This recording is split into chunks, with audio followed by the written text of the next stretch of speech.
today's video, gagawa po tayo ng sandwich.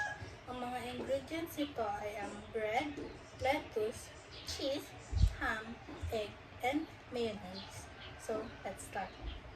So, ang una natin gagawin ay babasagin muna natin ng itlog.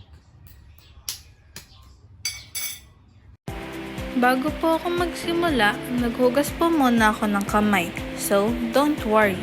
So, ang susunod po na step ay niluto ko muna yung mga kailangan lutuin bago mag-start.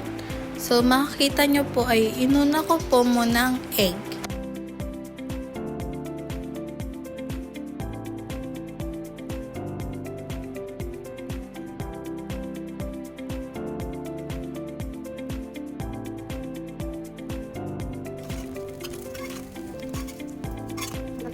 Sunod naman po ang ham.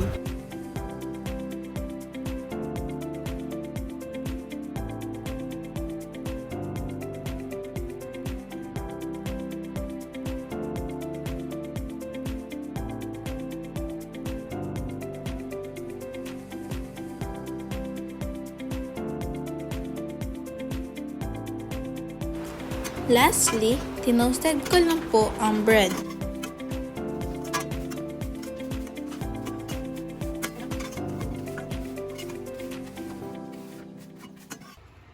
So, ngayon naman po, pagsasamahin po natin sila. So, ang una ko pong nilagay sa plate ay ang bread. That's the first. At ang second naman po ay ang mayonnaise. So, yan, spread lang po natin siya. Pagkatapos naman po natin siya spread, ilagay na po natin ng lettuce. So, ang ginawa ko po dyan ay dinalawa ko po para mas masarap. So, pagkatapos po ng lettuce, ay nilagay ko na po yung egg, ham, at ang cheese. So, pagtapos po niyan ay ang bread ulit. So, ulitin lang po natin yung ginawa natin.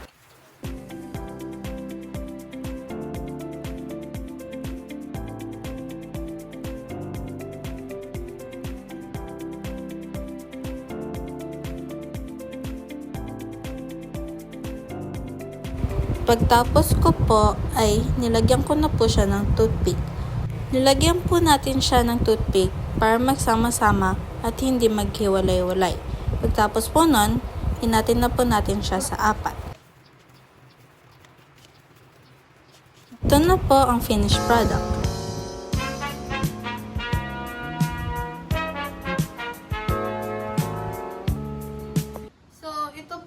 Pangalawang mag-rate ng ating sandwich.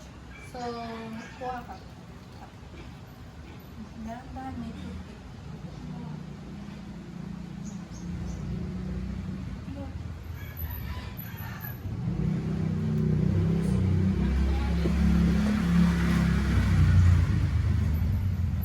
Masarap. Sarap? Guyan mo muna yan. Sa tingin mo, ano i-rate? 10. Ay, siya. Thank you. Thank you for watching.